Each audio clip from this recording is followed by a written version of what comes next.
Hey Tony, it was fantastic seeing you. I'm glad we got that phone issue squared away.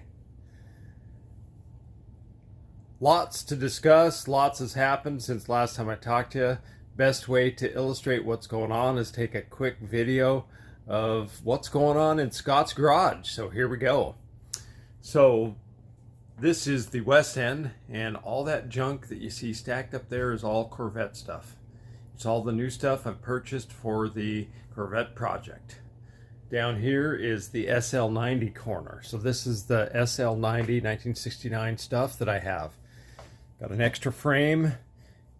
That's powder coated. That's expendable. I'm getting rid of that. Back there in the stretch wrap, that is the correct color, cloud silver, for a 69 SL90.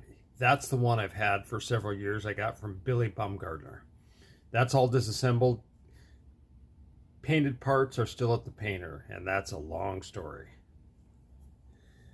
I got this one from my buddy thinking that I'd wanted a blue one and a ruby red one. So this one was ruby red, however it was missing so many expensive parts it was better to start with a complete bike. And there's the second one. I picked that up last year. So that's a complete SL90. That will be the red one. Little parts like that cover there, that's worth about 500 bucks. And the ruby red one I got from my buddy Corey didn't have it. That's that JS 400 with the 750 motor. There's the CR250 that I've had since '84. In this box, what I did is for this 1100 conversion to the 800 SXR, went out and bought a couple like I told you. So here is pretty much the contents of the complete motor. As it turned out, I am in the process of, but have not completed the deal, of getting another 1100 motor from Kyle down at Works in Lake Havasu City. So he's doing the 800 motor to the 800 SXR right there. That's it. And also has an 1100. So he's redoing my 800. It was supposed to come up with Tony Divino. Not here yet. It's not going to make it this time due to the fact that there were some issues in shipping that delayed Kyle at Works putting it together. Thus, it wasn't ready when Tony began his trip back up to Seattle here yesterday. So here's the old skis. So Mark may have told you that he was riding one of them and it blew up. Well, that's the one. So the motor that's now in there is the 61X Super Stock that I raced at the 96 World Finals. The one that blew was the Super Stock from 97. The differences which are the cases. So this is the X case motor. The blowed up one is the 62 T case motor, which is like this motor. So these run perfect, and there's your old trailer. So there's that Lincoln that's doing double duty as a storage receptacle for Corvette parts. So there's the driver door sitting on the hood or sitting on the roof. And then I'm not going to open it up, but because of the front bumper there for the Vet, but this trunk of the Lincoln underneath here is completely filled with all the parts for the Vet. So I haven't driven the Lincoln since probably I drove it to your house, maybe one other time. So there's the painted front bumper for the Vet, awaiting installation. I will attach a picture to this. So it all looks fine and dandy, wonderful. You would not believe what it took to make it like that. I had to cut that thing into 14 different pieces and put it back together from the miserable piece of crap that I got from the guy in Florida. What you're looking at is the body on the dolly I made. And you see the front bumper sectioned into a bunch of different pieces, approximating the way it's going to have to go back together. But it's still all over the place, and this is, I would say, about halfway through. Also, you see the rear bumper that I had to cut into 12 different pieces, as well as build up some fiberglass areas that were as much as a ½ inch low at the edges of the car, the sides. And the last picture is my first trial fit of the front bumper, showing the passenger side front about 1.5 inches too high. And that was just the start of it. Realistically, I could do a whole video on what I had to do just to fix the bumpers.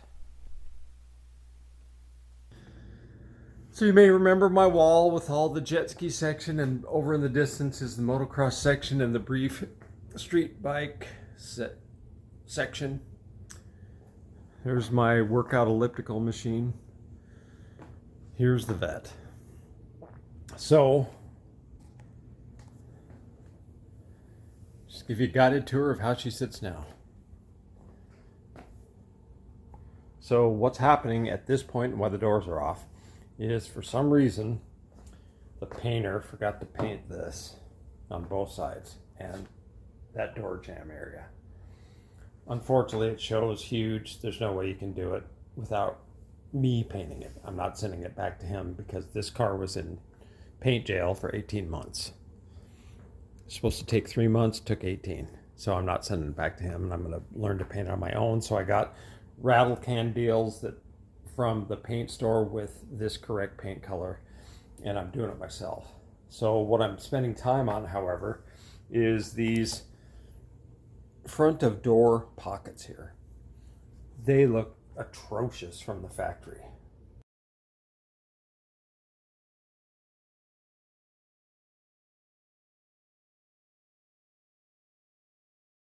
Just go to any vet that might be for sale and take a look at how all this looks. It's just terrible, especially in here.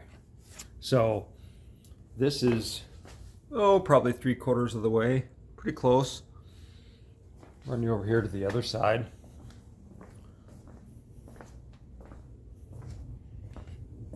And this one's pretty close, ready for paint. All the body work's done.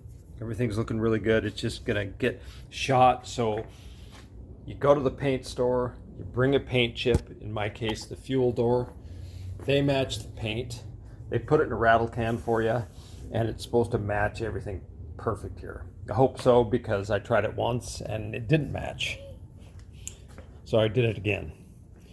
Additionally, when you're done painting the color, I have a catalyzed clear coat system in a spray can. So this all has to be shot, that side, this side, at the same time. So that's what we're doing. So I have a little bit more to go here to make this all nice and smooth and stuff, because everybody spends a lot of time looking at door jambs, right? Another little tidbit, sorry to run you back around. So this is the detail that I'm doing. So this is polished stainless. Originally from the factory, this piece is a separate piece. It's glued to everything else, and I did all that.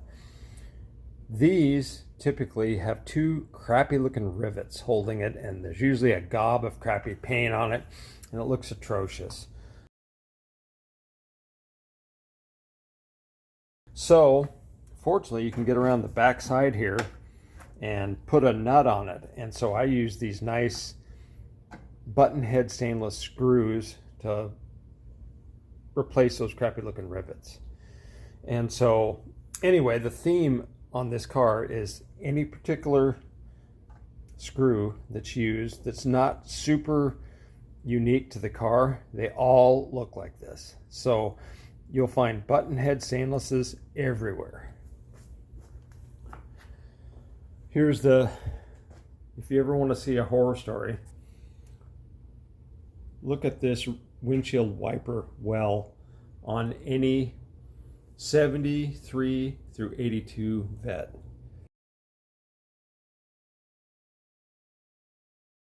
It's just a horrible mess of glue, sealant, and all of that kind of stuff, and I took care of that. So here's the engine compartment. And up front there is the headlight assemblies in place. And then there you'll see that button head stainless idea. So lots to go, but lots have been done. And just to give you an idea, I could do whatever you want as far as maybe making YouTube videos, because I have every step of this process in still pictures and in some videos.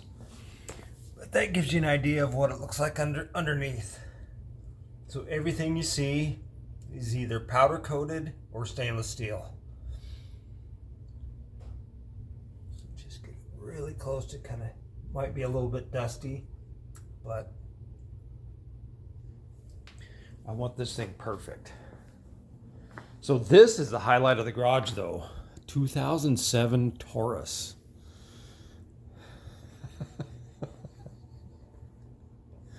So she's a beaut. I got it from my mom though, and it runs like a top, and I keep her tip top, and this is my commuter vehicle to go back and forth to work. Here is the passenger side door on top of the Nova. So this door skin glues to this base. So I took the skin off. This is powder coated satin black. So there's some of the details of the other stuff that's going to go back in the doors. Moving forward, hood is underneath here for the vet. And you saw the steering column videos maybe.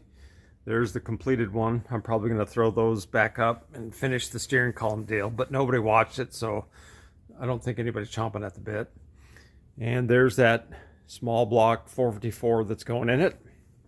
And sitting here, it's all rebuilt, ready to go.